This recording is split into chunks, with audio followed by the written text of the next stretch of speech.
সংসারের প্রত্যেকটা কাজই সুন্দর করে গুছিয়ে করাটাই হচ্ছে আমার অভ্যাস। তো চলো প্রত্যেক দিনের সংসারের এই ছোট ছোট কাজগুলোকে একটু গুছিয়ে করাটাই তোমাদের সাথে শেয়ার করছি। আশা করছি আজকের ভিডিওটাও তোমাদের প্রত্যেকের খুবই ভালো লাগবে। তো hello everyone, good morning, welcome back to my channel. আশা করছি সকলেই খুব ভালো আছো। বীরভূম জেলার ছোট্ট একটা শহর থেকে আমি সুধা আবারও চলে এসেছি নতুন দিনের নতুন আরও একটা ব্লগ নিয়ে। তো পুরো ব্লগটা জুড়ে আমার সাথেই থেকো। সকাল টাইমে একেবারে কিন্তু ছেলেকে উঠিয়ে দিয়েছি, তারপর কিন্তু আমি নিজে ফ্রেশ হয়ে গেছিলাম। তো দেখো বিছানাটা তো যখন ছেলে ঘুমিয়েছিল তখন তো গুটানো হয়নি। এদিকে কিন্তু এক কাপ চাটা খেয়ে আমি নিজে ফ্রেশ হয়ে দেখো চলে এসেছি বিছানাটা গুটাতে। ঘর বারান্দা সমস্ত কিছুই কিন্তু ঝাড় দেওয়া হয়ে গেছে। আর এখন দেখতেই পাচ্ছ সমস্ত কিছু কিন্তু আমি নামিয়ে নিচ্ছি। নিচে একটা মাদুর পেতে দিয়েছি। আমি কিন্তু প্রত্যেক দিন জানো তো বিছানার চাদর থেকে শুরু করে সমস্ত কিছু বালিশ টালিশ সব কিছুই কিন্তু একেবারে নিচে নামিয়ে আবারও নতুন করে পারি। আর এই যে নিচে আরও একটা চাদর দিত, তো সেই চাদরটা না আমি কাচতে দিয়েছি, সেই কারণে আজকে একটাই চাদর পেতে দিলাম। তো চলো যাই হোক না কেন, একটা চাদর আজকে আপাতত এই বেলাটা পাতা থাকলেও কি হবে, আমি কিন্তু আবার ওই দ্বিতীয় বেলায় কি বলতো নিচে কিন্তু একটা চাদর পেতে দেবো। একটা চাদর পাতলে কি হয় বলতো, নড়ে সরে বেড়ায় চাদরটা, তার সঙ্গে কি হয় নিচে যে চাদরটা থাকে সেটা কিন্তু দেখবে ওপরের চাদরটাকে না একটুখানি প্রোটেকশন দেয়, মানে তাড়াতাড়ি ছেড়ে না আর কি। আর এই তো দেখো আমি এদিকে ফ্যান চালিয়েই কাজ করছি। ওই যে আগের দিনের ভিডিওতেও বলেছিলাম ফ্যান না চালিয়ে কিন্তু কোনো কাজ করা যাচ্ছে না, একমাত্র কিন্তু রান্নাঘরে বাদ দিয়ে আর যখন ঝাড় দেওয়া হচ্ছে তখন ছাড়া। তো চলো এইদিকে দেখো সুন্দর করে পরিপাটি করে একদম কিন্তু বিছানাটা গুটিয়ে নিয়েছি। আর আমার কিন্তু স্বভাবগত দিকে বলতেই পারো সুন্দর করে গুছিয়ে কাজ করাটাই আমার অভ্যাস। যাই থাক না কেন, যেমনই থাক না কেন, সেটাকে যদি একটু সুন্দর করে গুছিয়ে রাখি না, তাতেই কিন্তু আমার মনটা বেশ ভরে যায়। বেশি কিছু জিনিসের দরকার নেই, তবে যেটুকু আছে সেটুকু দিয়ে যদি নিজের ঘরটাকে সুন্দর করে গুছিয়ে রাখি, তাহলেই দেখবে নিজের অভ্যাসটাও কিন্তু ঠিকঠাক থাকবে। আর তার সঙ্গে ব্যাপার হচ্ছে ঘরটাও বেশ পরিপাটি থাকে। তো চলো এই যে বিছানা তো গুটানো হয়ে গেল, আর এই রুমেও চলে এসেছি, বিছানাটা একটু টান টান করে দিলাম। তারপর দেখো ওইদিকে যে বালিশগুলো কেনা ছিল না, যেটা অনলাইন থেকে কিনেছিলাম, তো সেই বালিশগুলোকে একটু ঠিক করে রেখেছি। ওটা থেকে কিন্তু এখনও দেখো এই যে প্লাস্টিকটা উঠায়নি, আসলে এখনও ইউজ করা হয়নি, ওই জন্যই কিন্তু প্লাস্টিকটা উঠায়নি, এমনি রেখে দিয়েছি। আর আমার তো যেহেতু ডিভান নেই, তো সেই কারণেই কিন্তু দেখো রাখার অসুবিধা বলে বাইরেই রেখেছি আপাতত। দেখা যাক, ইচ্ছা তো আছে একটা ডিভান কেনার, কবে যে কেনা হবে তা আমি বলতে পারছি না। তো যাই হোক দেখো এখানে চলে এসেছি, এদিকে বিছানার চাদর টাদর গুছিয়ে একদম এই যে জামা কাপড়গুলো ভাঁজ করে নিতে। কালকে আবার পরশু 2 দিনকার কিন্তু জামা কাপড় ছিল, তো সেগুলোকে একটু অগোছালো করে ভাঁজ করা হয়েছিল, সেই কারণে কিন্তু আলমারির মধ্যে আলনার মধ্যে তুলিনি। তো ভাবলাম যে চলো এদিকে তো বাসি কাজগুলো তো হয়েই গেছে, তো এইগুলোকে ঠিকঠাক করে একটু ভাঁজ করে দিই। আর কি বলতো, যতক্ষণ একটু টান টান করে মানে জামা কাপড় ভাঁজ হয় না, ততক্ষণ কিন্তু দেখবে আলমারির মধ্যে তুলতেও ইচ্ছা করে না। আর দেখবে পুরোনো জামা কাপড়ও যদি সুন্দর করে ভাঁজ করে রাখা যায় না, সেগুলো থেকে দেখবে একটা নতুনত্বের মানে ছোঁয়া চলে আসে বলো। আর যতই নতুন কাপড় হোক, সেগুলোকে যদি তুমি ডাব করে রেখে দাও না, তাহলে দেখবে সেগুলো কিন্তু পুরোনো কাপড়ের থেকেও একদম জাতা হয়ে যায়। আমার কিন্তু এটাই মনে হয়, ওই কারণে কিন্তু যতই পুরোনো হয়ে যাক কেন জামা কাপড়, আমি কিন্তু সুন্দর করে ভাঁজ করে আলমারির মধ্যে আলনার মধ্যে তুলে রাখি। তাতে কি হয়, জামা কাপড় টান টান থাকে আর তার সঙ্গে দেখতেও ভালো লাগে। অন্তত এইদিকে ওইদিকে ওই পুরোনো ছেঁড়া টেরা মানে ঝুলে ঝুলে তো থাকে না। চলো এইদিকে দেখতেই পাচ্ছ ছেলের যে জামা কাপড় কি পরিমাণের হচ্ছে এই গ্রীষ্মকালে, কি বলবো। আমার তো এমনিতে প্রত্যেক দিনের নাইটি কাচতেই হয় 3 বেলা, আর তার সঙ্গে কি বলতো ছেলের মনে হয় যেন 6 বেলা কাচতে হয়, এরকম একটা ব্যাপার। ছেলের কিন্তু প্রত্যেক দিন গেঞ্জিগুলোকে 6 বার চেঞ্জ করতে হয়। যাদের বাড়িতে বাচ্চা আছে তারা তো নিশ্চয়ই জানবে যে বাচ্চারা কি পরিমাণের ঘামে, ওই কারণে কিন্তু বাচ্চাদের জামা কাপড়টাও বেশি লাগে। বাচ্চাদের দেখবে শীতকালেও যেমন জামা কাপড় লাগে, গ্রীষ্মকালেও সেরকমই জামা কাপড় লাগে। এদিকে নিজের সংসারের কাজকর্মগুলো গুছিয়ে নিতে পারছি সকাল থেকে, যেহেতু ছেলের এখন গ্রীষ্মকালীন ছুটি চলছে। আর গ্রীষ্মকালীন ছুটির সময় কি হয়, এতটা না ব্যস্ততা থাকে না, ওই রান্নাবান্নার ব্যস্ততার কথা বলছি আর কি। এমনিতে কি হচ্ছে, আমার ছেলে তো প্রত্যেক দিন আর কি চিড়েটা খেয়ে নিচ্ছে, আর যখন স্কুল খুলে দেবে তখন তো দেখো সারাদিনের মধ্যে তো ছেলে আমার একবেলা ভাত খাবে, তো সেই কারণে আমাকে ভাতটাই করে দিতে হবে। তবে জানো তো আমার ছেলে কি বলছিল যে মা তুমি আমাকে চিড়ে খাইয়ে স্কুল পাঠিও, এসে ভাত খাবো না হয়, কিন্তু মায়ের মন তো যতই হোক জয়াই কষ্ট হোক না কেন, তাতেও কিন্তু দেখবে ভাতটা খাইয়েই ছেলেকে মানে পাঠাতে ইচ্ছে করে। তো যাই হোক এতদিন তো মোটামুটি আমার চলছে, যখন আবার স্কুল খুলবে সেই একই রুটিনে চলবে। এখন যেহেতু স্কুলের মানে রান্নাবান্নাটা আগে করতে হচ্ছে না বলেই কিন্তু সংসারের যে আদার্স কাজগুলো আছে সেগুলোকে একটু গুছিয়ে নিচ্ছি। আর গুছিয়ে যখন সংসারের কাজগুলোকে নতুন করে শুরু করি না, আবার রান্নাবান্নাটা শেষে করি, তখন না মনে হয় কি যে আমার অনেক কাজ হয়ে গেছে। আর রান্না করার পর ওই দুপুরে যখন কাজগুলো করতে থাকি না, শীতকালে তো হয়ে যাচ্ছিল, তবে এই গ্রীষ্মকালীন সময়ে মনে হয় যে একটুখানি ওই রান্নাবান্নার পরে ফ্যানের তলায় বসলে ভালো হয়। আর এখন যেহেতু ছুটি চলছে, তখন আগেকার কাজ আগে করে নিচ্ছি, মানে গুছানোর কাজ আগে করে নিচ্ছি, পরে না হয় রান্না করব, এরকম একটা ভাব।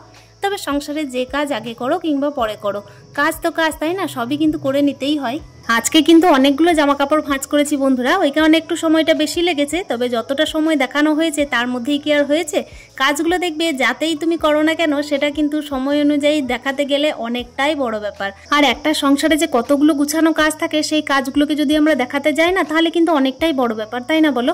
তো চলো, এই যে দেখতেই পাচ্ছ কথা বলতে বলতে আপাতত কিন্তু আমার জামা কাপড়গুলো অনেকটাই ভাঁজ করা হয়ে গেছে। এখানে দেখতেই পাচ্ছ ছেলের জামা কাপড়ই কিন্তু সংখ্যা বেশি, আর ওইদিকে কিন্তু আমার নাইটি ওড়না আছে। তো ওটা কিন্তু একদমই সীমিত পরিমাণের বলতে পারো, কিন্তু ছেলের জামা কাপড় কিন্তু প্রচুর পরিমাণের আছে। আর এই যে 2 দিন আগে তোমাদের বলা হয়নি জানো তো, একদিন না রাত্রিবেলায় আমরা সার্কাস দেখতে গেছিলাম। তো ওই ভিডিওটা কিন্তু করা হয়নি, যেহেতু রাত্রিবেলাকার ব্যাপার, তো সেই কারণে কিন্তু একটুখানি আলোর অভাব, ওই কারণে কিন্তু করিনি। যাই হোক, তো সেই জামা কাপড়গুলোকেও কি কাঁচা হয়েছিল, তো সেগুলোকেও সুন্দর করে রেখে দিলাম। এদিকে কিন্তু স্নান টান সেরে পুজো টুজো দিয়ে দেখো চলে এসেছি ছেলেকে খাওয়াতে। আর ওইদিকে যে ভাঁজ করা জামা কাপড়গুলো ছিল সেগুলো কিন্তু আপাতত রেখেছি, আলনার মধ্যে এখন তুলবো। তো যখন আমি আর কি একটুখানি এই যে ফ্রি হব তখন আর কি আলনার মধ্যে একটু পাট পাট করে সুন্দর করে গুছিয়ে রাখবো আর কি। আপাতত কি বলো তো, এই যে ভাঁজ করা থাকলে না মনের মধ্যে শান্তি, যে যাই হোক না কেন যে কোনো একটা টাইম তো আপাতত আলমারির মধ্যে তুলে দেওয়া যাবে। আর এই দেখো কথা বলতে বলতে ছেলে এইদিকে কিন্তু না করছে যে মা এই 2 গাল খেয়েই কিন্তু আমি খাবো না, এরকম একটা বিষয়। কিন্তু কি বলতো, মায়ের মন তো, যতক্ষণ না ছেলে খায় ততক্ষণ কিন্তু নিজে আর টিফিন করতে ইচ্ছা করে না জানো তো। নিজের সাজানো গোছানো সংসারের পিছনে যেরকম একটা গৃহবধূর পরিশ্রম থাকে, সেরকম দেখবে একজন মা হিসেবে কিন্তু মায়ের কর্তব্যটাকেও সময় অনুযায়ী পালন করে নিতেই হয়। আর যখন দেখি ঘড়ির কাঁটায় 10টা বেজে গেল তখন তো মাথার মধ্যে চিন্তা থাকে যে এই যা, আমার ছেলে তো এখনও পর্যন্ত কিছু খায়নি। তো সেই কারণেই ছেলেকে কিন্তু জোর করে বসিয়ে আমার চোখের সামনেই খাওয়াই। অনেকে বলে যে ছেলেকে একটু ভালোভাবে ছেড়ে দিও, ছেলে যা খায় নিজেই খাবে। ওর বাবাও বলে জানো তো, কিন্তু কি দেখি জানো, মায়ের মন তো, যখন থেকে ওই ঘেটে ঘুটে রেখে দিয়েছে তখন কিন্তু মনে করি কি যে যাই হোক কাজ তো করবোই, ওকে না হয় একটু ভালোভাবে খাইয়ে দিই, তাতে কি করবে, ও খেলবে, খেলার ছলে না ভুলে যাবে যে আমার খিদে পেয়েছে কি না। যাই হোক না কেন সময়ের সাপেক্ষে কিন্তু ও নিজেও নিজের সব কিছু শিখে যাবে, বুঝে যাবে। আমি মাঝে মধ্যে ছেড়েও দিই, তবে টিফিনটা হচ্ছে মাস্ট জানো তো। টিফিন টাইমটা একটু ভালোভাবে যদি ছেলেকে করিয়ে দেওয়া যায় তাহলে মা হিসেবে কিন্তু আমার মনটা একটু শান্তিতে থাকবে, তাতে দুপুর টাইমে একটু কম খেলেও ক্ষতি নেই বলো। তাহলে চলো এবার কিন্তু সংসারে কাজ করতে করতে রান্নাবান্নায় তো ফিরে আসতে হবে। রান্নাবান্না বলতে গেলে কি বলো তো, আমার ছেলে কিন্তু প্রেসারের ভাত খেতে খুব ভালোবাসে, তোমাদের কিন্তু আগেও বলেছি। আর আমি কিন্তু প্রেসারে খুব সুন্দরভাবে ভাত করতে পারি। যেরকম প্রত্যেকটা কাজ সুন্দর করে গুছিয়ে করি, সেরকম কিন্তু যে রান্নাবান্না যেমন তেমন করে দিচ্ছি, প্রেসারে ভাত করেছি যে গলিয়ে ফেলবো আর ওটাকে এই যে সবাইকে খেতে দেবো, সেরকম কিন্তু নয়। আমি কিন্তু দেখো ছেলে যেটা পছন্দ করে সেরকম অনুযায়ী রান্নাবান্না করার চেষ্টা করি। আর প্রেসারের ভাতটা না আমার কিন্তু একদম বলতে পারো ওই একটা একটা করে হয়, এত সুন্দর ভাত হয় মনে হয় যেন হাঁড়ির মধ্যেই করেছি। যাই হোক, মানুষ তো অভ্যাসের দাস, তাই গুছিয়ে কাজ করতে করতে দেখবে রান্নাবান্নাটাও মোটামুটি তার আয়ত্তের মধ্যেই চলে আসে। সে কিন্তু চাইলেও দেখবে খারাপ করতে পারে না। তো চলো, এদিকে কথা বলতে বলতে ভাতটা তো নামিয়ে ফেলেছি, আর ওইদিকে কড়াইয়ের মধ্যে ডাল বসিয়েছিলাম। ডাল কিন্তু বসিয়েছিলাম অড়হরের ডাল। আর এইদিকে দেখো কুকারের মধ্যে আমি আলু সিদ্ধ করতে দিয়েছি। আজকে তো আমি শনিবারের ব্লগটা শেয়ার করছি, সেই কারণে কিন্তু নিরামিষের আইটেম হচ্ছে। তবে নিরামিষের মধ্যে আমি বিশেষ কিছু করব না, ছেলের যেহেতু ঠান্ডা লেগেছে সেই কারণে কিন্তু ছেলে সেরকমভাবে কোনো কিছু তেমন খাচ্ছে না, আর আমারও ঠান্ডা লেগেছে। সেই কারণে না আমি এই যে 2 তরকারি ভাতই করব, ডাল করব, এদিকে পাঁপড় ভাজা করব, আর একটু সয়াবিন আলুর তরকারি করব, আর চাটনি অলরেডি করে রেখেছি তো সেইটা থাকবে। সকাল টাইমে একটু আলু ভাজা করেছিলাম, তো এই দিয়ে কিন্তু আজকে দুপুরের আর কি লাঞ্চটা সারবো। কি বলো তো বন্ধুরা, আমার ছেলে যখন ডিম খেতে চাইবে তখন কিন্তু দুপুর টাইমে আবার ডিমও করে দিতে হবে। শনিবার হলেও যখন বাচ্চারা চায় তখন করে দিতে হয়, তবে আমি খাই না। তো দেখো কথা বলতে বলতে এইদিকে কিন্তু সয়াবিনের প্যাকেট থেকে সয়াবিনটা ভিজিয়ে এই যে গরম করতে দিলাম জলে। আর ঠান্ডা জলেও হয় জানো তো, কিন্তু কি হয় গরম জলের মধ্যে না তাড়াতাড়ি হয়ে যায়। আর গরম জলের মধ্যে দেখবে সয়াবিনের ভেতরটা পর্যন্ত কিন্তু ভালোভাবে সিদ্ধ হয়, আর ঠান্ডা জলে রেখে দিলে ঠিকঠাকভাবে সিদ্ধ হয় না, একটু শক্ত শক্ত হয়ে যায়। এইদিকে দেখো একদিকে কিন্তু আমি কড়াইয়ে এই যে সয়াবিনটা একটু গরম করতে দিয়েছিলাম, আর ওইদিকে দেখো আমি কিন্তু সয়াবিন তরকারিটা সিদ্ধ আলু দিয়ে বসিয়েও দিয়েছি। চটজলদি আজকে রান্নাটা করেছিলাম। চটজলদি রান্না বান্না করলে কি হয়, দুপুর টাইমে এই গরমের টাইমে না একটু রেস্ট পাওয়া যায়, এই আর কি। দেখো কথা বলতে বলতে এইদিকে সয়াবিনের তরকারিটাও আমি নামিয়ে ফেলেছি। তো লবণটা একটুখানি কম মনে হয়েছিল, সেই কারণে ওপর থেকে আবার দিয়ে দিলাম। আর একটু নামানোর আগে গরম মশলা দিয়ে দেখো আজকে রান্নাটা কমপ্লিট করলাম। আর ওই যে বললাম একটু পাঁপড় ভাজা করব, তো পাঁপড় ভাজাটাও চাপিয়ে নিই। তোমরা তো প্রত্যেকেই জানো আমি কিন্তু ওই পোড়া তেল রাখতে একদম পছন্দ করি না। যেটুকু তেল লাগে তাতে যদি দুটো করে পাঁপড় ভাজতে হয় সেইভাবে আমি ভাজি। আসলে ওই তেলটা ফেলতেও মায়া লাগে, আবার কি বলো তো দ্বিতীয় দিন কিন্তু ওই তেলটা খেতেও ইচ্ছে ইচ্ছা করে না। সেই কারণে আমি চেষ্টা করি কি বলো তো, যতই হোক না কেন আমি পোড়া তেল রাখবো না। আমার কিন্তু এইটাই অভ্যাস। তো অল্প অল্প করে পাঁপড় ভেজে এই যেটুকু তেল থাকে সেইটুকু কিন্তু আমি এমনি যদি রেখে দিই, তা নাহলে কি করি, ওটা তো আপাতত কড়াইয়ের মধ্যেই থাকে, সেটা ফেলে দিলেও কষ্ট লাগে না। তো চলো এই যে দেখো কথা বলতে বলতে রান্নাবান্না তো কমপ্লিট হয়ে গেল। সিম্পল একটা মেনু ছিল আজকে। তো চলো দুপুরের লাঞ্চ টান সারার আগে কিন্তু এইদিকে আমাকে গ্যাসটাকে পরিষ্কার করতে হবে। আজকে কিন্তু চটজলদি রান্না হয়ে গেছিলো, যেহেতু কি রান্না বান্নার মধ্যে কোনো ঝামেলা ছিল না। আর মশলা তরকারি বা মাছ মাংস তো আজকে সেরকম কিছু ছিল না। যেটুকু মশলা তরকারি ছিল সেটুকু মশলা আমার ফ্রিজে করাই ছিল। তো ওই কারণে আরও চটজলদি রান্না হয়ে গেল। আজকে যেহেতু নিরামিষ রান্না করেছি সেই জন্য কিন্তু একটুখানি জলের ছিটা দিয়ে তারপর গ্যাসটা মুছে দিচ্ছি। আজকে কিন্তু সেরকম কোনো তেল মশলা লেগেছিল না গ্যাসের মধ্যে। তার সঙ্গে নিরামিষ বলে কিন্তু কোনো রকমের কোনো লিকুইড দিয়ে মুছে দিতে হয়নি।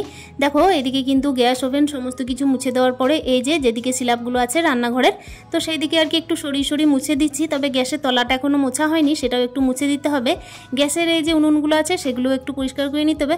ব্যাস এই তো হয়ে গেল। সারা দিনটায় যদি যেটুকু কাজ করব সেইটুকু যদি একটু গুছিয়ে সুন্দর করে নেওয়া যায় না, সেটা কিন্তু দেখবে প্রত্যেক দিনের একটা অভ্যেসে পরিণত হয়। আর আমরা যদি 2 দিনেও যদি কোনোভাবে কোনো কাজ বাজ না করে বসে থাকি না, তাতেও দেখবে দ্বিতীয় দিন একটা আলসেমি আসে। সেই কারণে যতটুকুই কাজ করি না কেন সেটুকু কিন্তু সুন্দর করে গুছিয়ে করার চেষ্টা করি। এরপর দুপুরের লাঞ্চ টান সেরে নেব আর একটুখানি রেস্ট করব বন্ধুরা। আর এই তো দেখো যে টাইমে আবার ফিরে এসেছি সেই টাইমে প্রায় বাজে ঘড়ির কাঁটায় ওই বিকাল 5টা। তো এই টাইমে ছেলে গেল একটুখানি সাইকেল নিয়ে, আর আমি দেখো এই যে জামা কাপড়গুলো একটু গুছিয়ে নেব, সেই কারণে আবারও তুলতে চলে এসেছি। তবে এই জামা কাপড়গুলো আর গুছানো তোমাদের সাথে শেয়ার করছি না। একটু গুছানো সংসার আমার প্রত্যেক দিনের কিন্তু অভ্যাস। তো এই অভ্যাস নিয়েই যেন থাকতে পারি। একেবারে দেখো জামা কাপড়গুলো নিয়ে চলে এসে ওদিকে ভাঁজ করে নিয়ে একদম কিন্তু দেখো বিকালের একটুখানি পরিপাটি নিজেকে করে নেওয়া। তো চলো আজকের ভিডিওটাও কিন্তু এখানে শেষ করছি, আবারও সন্ধ্যে দিতে হবে। তো দেখা করছি অন্য দিনের অন্য ভিডিওতে। ততক্ষণের জন্য তোমরা প্রত্যেকে ভালো থেকো, সুস্থ থেকো, আর একটা মূল্যবান কমেন্টের মাধ্যমে জানানোর চেষ্টা করো আজকের ভিডিওটা তোমাদের কেমন লেগেছে। তাহলে চলো প্রত্যেকের কাছে আজকে বিদায় নিয়ে দেখা করছি অন্য দিনে অন্য ভিডিওতে। ততক্ষণের জন্য টাটা।